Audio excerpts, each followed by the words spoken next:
What up, team? It is MurderInc here, back with another Hydra Legends video, and boy, do we have a lot to talk about. Do we have a lot? Okay, Guardian Ring, dupe system. I'm not actually, we'll cover the Hydra a little bit too, but okay. So as we go through this video, you're gonna think, Murder, there's no way you're this petty. Why are you going over this? The answer is, I am this petty. It's about time I said something, so I'm going to say something. Okay. As we can see, there are quite a few issues with the dupe system. Now, if you think back to the video I made, I'm not sure which one, hopefully my lovely editor is going to put it on the screen as I am talking here to you all beautiful people today. I said, in the preview, when they preview the dupe system, this will be terrible. Now, all the other content creators jumped on board. They saw that the mood of the crowd with this is going to be an amazing duplicate system. And listen, I am way beyond trashing on all the other content creators. They want to do what gets the most views, what makes the most money. They're not going to put in the effort. That's clear. That's their choice. I'm done talking about them. It's about you guys now, because they have no part in this anymore. The thing is, the community, actually a community of people, always comes in saying, oh, Murder, you're a contrarian, always saying the opposite. What did I say the opposite about? Everyone was praising the preview of this duplicate system, saying this is so good, and I said, no, you guys are crazy. How did I have this insight? Because this game has been the same forever. This game is as consistent as the daily reset of daily quests that we see. It's never changing. So every single update, they always followed the same layout regardless of how much news they put out. So I knew as soon as I saw it, there was going to be some major issues, and look what we have in front of us here today. We have those issues. So the people said, I'm just picking the opposite argument. Hate to break it to you, I'm kind of smart when it comes to this game. Not the smartest, but I really do know what I'm talking about. I'm not just going to say what you guys want to hear. That's not my style. You guys should know that by now. So to everybody that is complaining now and they're looking to get mad at somebody, I told you so. I told you so. Called it from the beginning. It is what it is. Now, as I'm talking through this video, I'm going to be going over things in detail, some assurances that we can have, some of the bad stuff. Some people could get angry. What better way to cool off than to talk about the sponsors of this video? Huge shout out to the coldest water. Why not fill up a water bottle with ice cold water and have it stay cold for 5 to 6 hours while we are gaming, because we're going to be playing that long with this new system, with the Hydra, all of the content we already have. So take a look at what the coldest water has to offer. They have some great merchandise there. You can use my code RAID10 to get an awesome discount on that. Now let's get back into the topic of this video, which is going to be, how big of a deal is this going to be? And the answer is 50-50. We're going to go over the good, we're going to go over the bad. First, token trader. I called this from the start. I said you guys are insane if you think it's going to be some one-to-one trade-off, but listen, that's besides the point. As we can see, I went through this, I made the purchases. Now you have to use duplicate champions. I saw this is the unbinding process here. Oh, and of course, before I get yelled at, this is the test server, obviously, but I do have to state that because it's part of the rules here and we follow rules. So in order for a champion to appear in this unbind list, to give you a whopping 500, yes, 500 life tokens, you must have a duplicate. So you can't just get one bad legendary and say, oh, easy 500 tokens. Should that be the case? In my opinion, yes. I know it is the duplicate system, but you should have the option to kind of disenchant, whatever you want to call this. It's kind of a brutal process, to be honest with you. You know what? Should I show you guys what it looks like? All right, let me show you. Watch this. Ready? Poof. And they're gone. Okay. Was that a... Wait a minute. Did I just do that to a Ghostborn? Plarium, thank you for giving us access to the test server. If this was my main account, I'd be a little bit worried that I just did that, but we don't care at all. So as we can see here, this system, it's not the worst. The ratio could be much higher. This is along the lines of what I was expecting. I think they can go up to 1,000. I think 1,000's fair, not the best, but listen, they're a company, they need to make money too, yada yada yada. I think 1,000 is fine. 4 champions for Sir Nicholas, 8 champions, a bit steep here. Someone said, what about epic champions, rare champions? That's stupid. I'm not going to tell you why. If you're smart enough to figure it out, good for you. If you're not, just move on. Do not put epics and put them into this life token system. Do not take rare champions and put them into this life token system. It's going to be a mess, and yes, we're not going to go into it anymore. It's not a good idea. Anyways, as far as the specifics here, we can kind of see the prices 3,000 across the board, even though I already bought Tomb Lord here. Sir Nicholas is 4,000, Minaya making me the cheapest one. Explain. Anyways, 2,500 here. Now, when they said champions were going to be unique, they should have done that with the unbinding as well. If I had my way, like I said, 1,000 life tokens per champion regardless of a dupe, and void champions would be 1,500, only making sense to compensate for the increased cost on the buying end. So it's not just spend, spend, spend, and everyone gets the same. Doesn't make a lot of sense, but this is what they have here, and this is probably what's going to go live and what's going to stay in the game. So really quick talking about that, there's not much more to talk about. It is what it is. Don't jump the gun, and I'm really saying that. Don't jump the gun and just start disenchanting all of your legendaries, saying, I won't need this, I won't need that.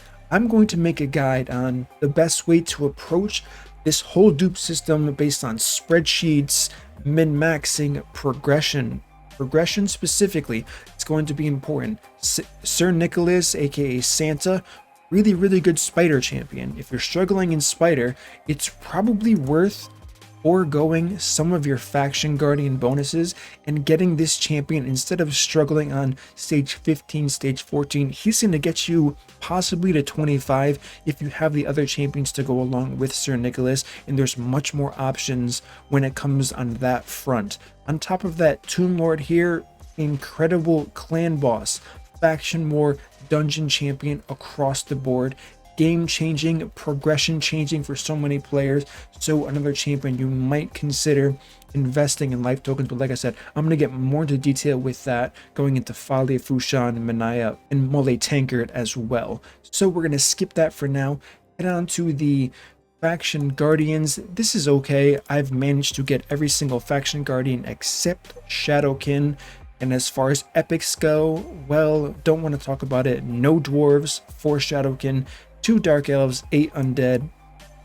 Yeah, I need to pull more epics. Weird, I know. And I have no rares, so I'll work on that when the time comes. As far as these bonuses, this is respectable, right? 10% HP, 10 attack, 30, 10 and speed at the end here. This is fine. I have no problem with this. If you're running a clan boss team, you don't want to have to spend silver to swap the gear around. I wasn't happy with this when I first saw it. I'm still not. You would just simply remove both of these.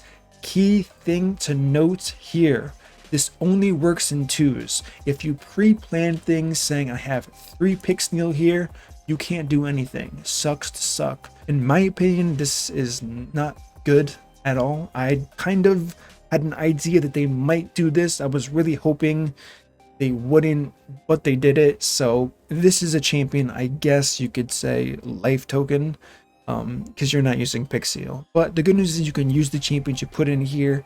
This would be a lot easier on people, and I mean, this applies to epics. Of course, I know I'm showing legendaries here, but this all works the same here. They only work in 2s. Not very good design, but it is what it is here. So that's enough of this. These bonuses are good. I have no problem with this faction guardian bonus at all. Now, let's talk about the next hot topic of the dupe system, which is going to be what we see here: empowerment stat boost.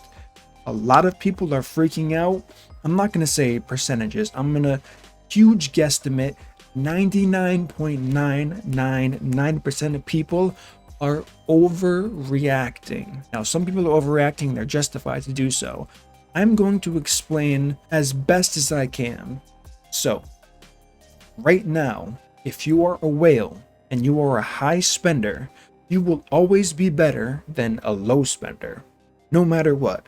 The empowerment bonus is not going to change a single thing in that aspect. Now, this is where the 0.001% who are complaining loudly are justified in doing that. What this bonus does is, if you got lucky with meta champions, you can perform very well, specifically in very endgame competitive arena. However, this feels bad for people who are spending money not getting these champions, as opposed to lucky people who aren't spending as much money and they are getting those champions. So this is kind of an equilibrium now in the favor of people spending money. So there's a lot in this, and I have to break it up very carefully because some people are going to pause it in random spots saying, Murder, you're an idiot, that makes no sense.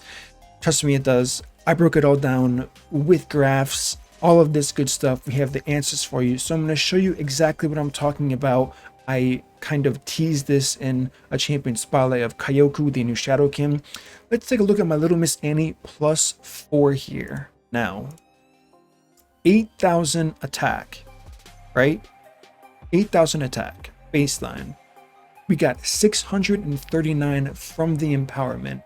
That's a good chunk. This whole empowerment system, before I say anything, they could reduce it by half and it wouldn't matter at all. It would still be the same. People would feel better about it, but it wouldn't do anything. So if that did happen, as someone who spends a decent amount and is in that higher echelon of people who have a lot of champions and can utilize the system well, I wouldn't care at all. And I'll explain that once again in a bit. 95% crit rate. Okay, so for some reason I'm missing the proper gear. It was supposed to be a really good example. It became a terrible example. I don't know where the gear is that I did switch. Maybe it's a pair of gloves on Trunda. One moment, please, my friends here. I want to say it is, and yes. Okay, so a little bit more attack, perfect. So we have 8,184 attack, 319 crit damage, 100% crit rate, 174 speed, 44,000 health, 2,300 defense. So this champion's juiced. Now, I've taken this champion in the arena on the test server. That's where we are, on the test server. With attack up from Arbiter, I have one shot a clanmate of mine, so a top arena player's Duchess, through the reaction proc, meaning non-crit Little Miss Annie. I mean, granted, she's one of the most broken single target, I don't want to say broken, one of the hardest hitting single target damage dealers in the game. So this is not going to be a common thing, and Little Miss Annie's about as good as me showing you in a video because it's really hard to get use out of her. Anyways, this ability, Playdate, can one-shot a Duchess without a crit with the empowered version that I'm showing you here right now, because increased attack with 8.1 thousand attack is a ton. However, once again, I cannot stress enough, this isn't going to change things for 99.999% of people. They didn't go overboard. I know people are going crazy saying, look at these empowerment bonuses, 55 accuracy, resistance, crit damage, crit rate, 25 extra speed, 600. She has very high base attack at just under 1600, 639 additional attack, health, defense, yada yada yada. All of this, it does add up. It's going to make champions hit harder. However, let me give you a scenario right now. Currently in a mock-up test scenario in the Platinum Arena, because this is the only place you could possibly consider complaining about, because PvE content, this is going to be better for everybody. Across the board, nothing's going to be unfair. Whales are going to be able to use this more, as they should. It gives people a reason to keep spending, so on and so forth. But Trunda in the current meta with static set of gear against an equally good defensive set of gear on someone like a Duchess is currently overkilling them by 120%. Okay, add a +4 empowered Trunda. Now, yes, there's going to be some discrepancies here because you get accuracy on Trunda. Accuracy is in a sense a nerf here. I'm going to get into that very specific point and why it's good. Think about that for a second. Next, so instead of 120% overkill, mind you, overkill, it's going to be 140%. So does it really matter if you +4 your Trunda? No. Damage dealing champions get the biggest effect from empowerment at +4. In this regard, I have to give it to Plarium. They did this well. So the biggest power spike is at +4. That is going to be so hard to get. It gives whales and people like me who haven't spent on shards in like a year, I'm going to start pulling shards again. So they did their job. It's smart business. This is that long-term goal that's going to take forever to +4 all the champions. As you can see, I have a few +4 champions, 2, 4, 6, 8, 10, 12, 14, 15 total, and 3 +3s. I have a few more. This is including the full faction guardian bonus that I have, but they approach this in the best possible way because of what I'm saying here. Now, one thing to note here, a +4 Ray, for example, is now a better nuker than a +3 Trunda. Think about that. So now off-meta champions, or champions that weren't considered meta before, have the opportunity, if you got crazy unlucky as some whale, a high spender in this game, you didn't get the meta champion you wanted. Now you can use that +4 Ray and out damage a +3 Trunda in the same gear. That's how good it is. Now Trunda does suffer from the fact that you get, like I said, accuracy, and we don't want accuracy.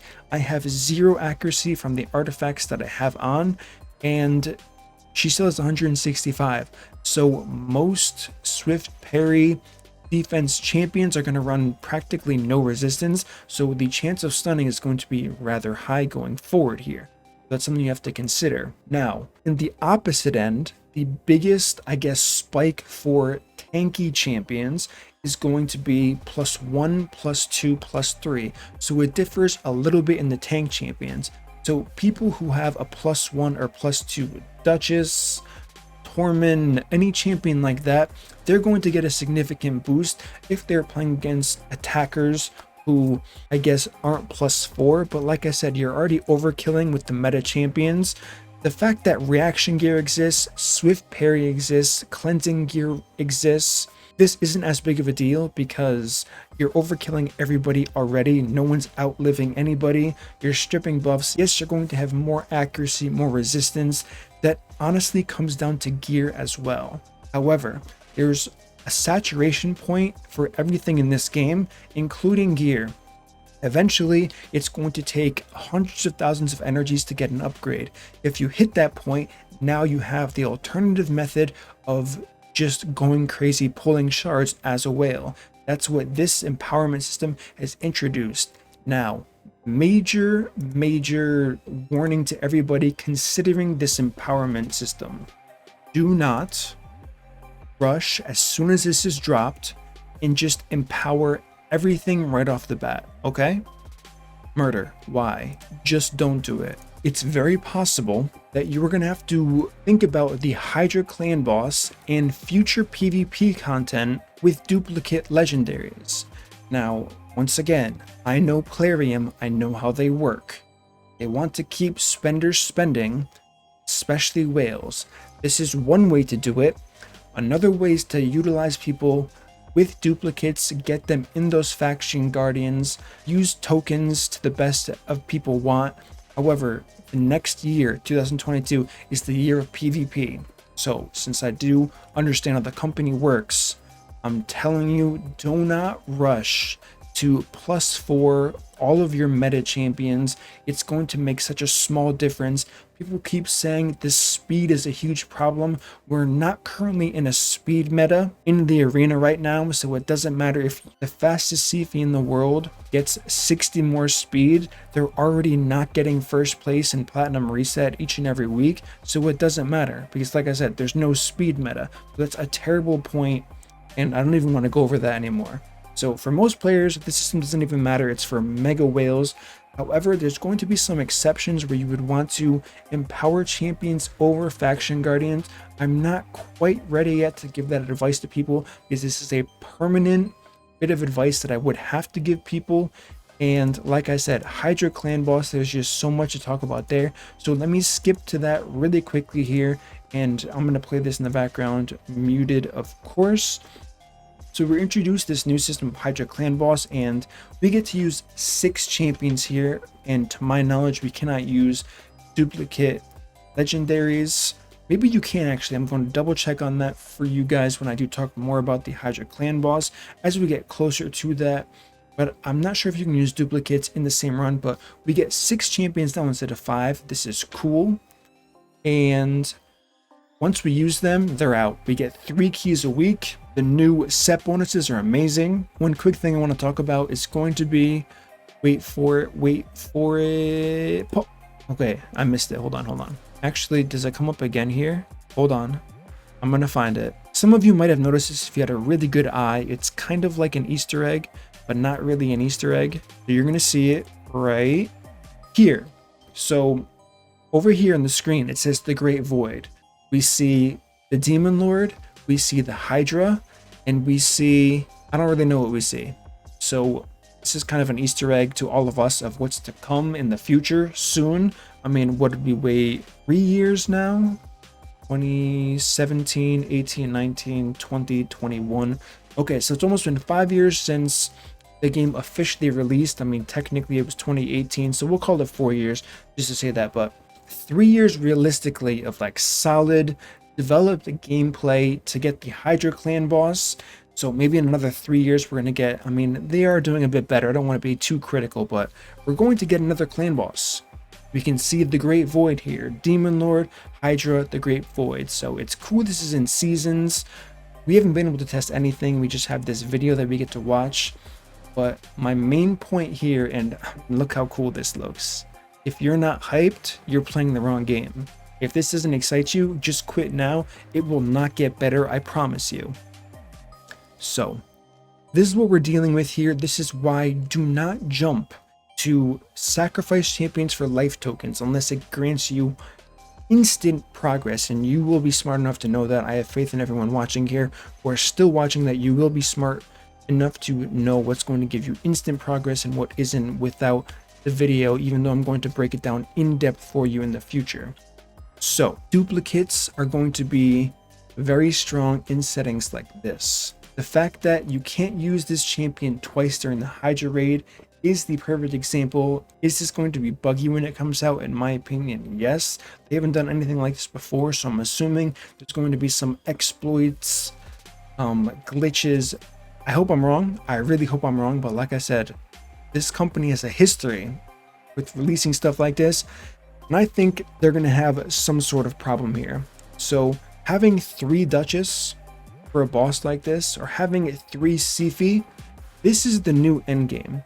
Like I said, if you've seen the new rewards, one being this champion, Medusa Oblongata, Mithrala Lifebane, Petrification debuff, gonna be big. Next we have the Stone Skin gear set, going to be huge. Next we have, what is this? The protection set. And the main attraction here, mythical artifacts, speed roll, accuracy roll, crit rate, attack percent, crit damage. All of these additional stats are going to be so huge for the end game players that this becomes the new Platinum Arena.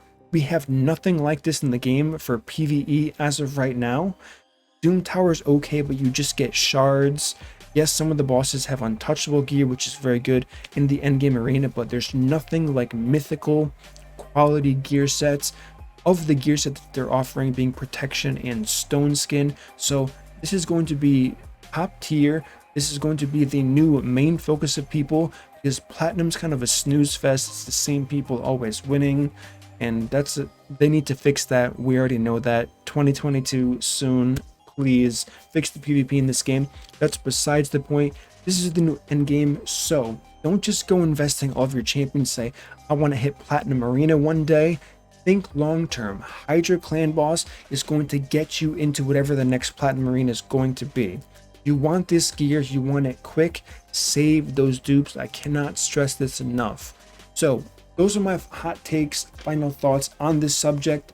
What do you guys think? Were you guys with me when I made the initial video saying this was going to be a disaster based on what they previewed? Are you guys not with me? Do you think this is incredible? Now, I do want to keep in mind, I've kind of been talking a little bit negative and a little bit positive in certain parts. Most of what I said applies to me as a player, and I'm kind of projecting out as far as how I'm interpreting this for my account, since this is good new content for an account of my standing in the game for the first time since Ultra Nightmare came out, so a very long time. So if you're like an early game, mid game, late game player, most of this is probably going to be completely brilliant for you. The Guardian faction bonuses, all of it, it's just positives for you.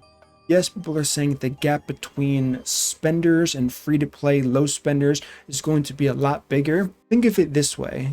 As of right now, a spender in this game has the potential to feel terrible. I've personally seen people, and I've confirmed, who have spent 5 digits, 6 digits on this game, and they have terrible accounts. That should never happen in any game, and this a little bit gets rid of some of the RNG into that spending, so you get more, you feel better about spending, you don't stop spending right away. So this is going to increase the gap.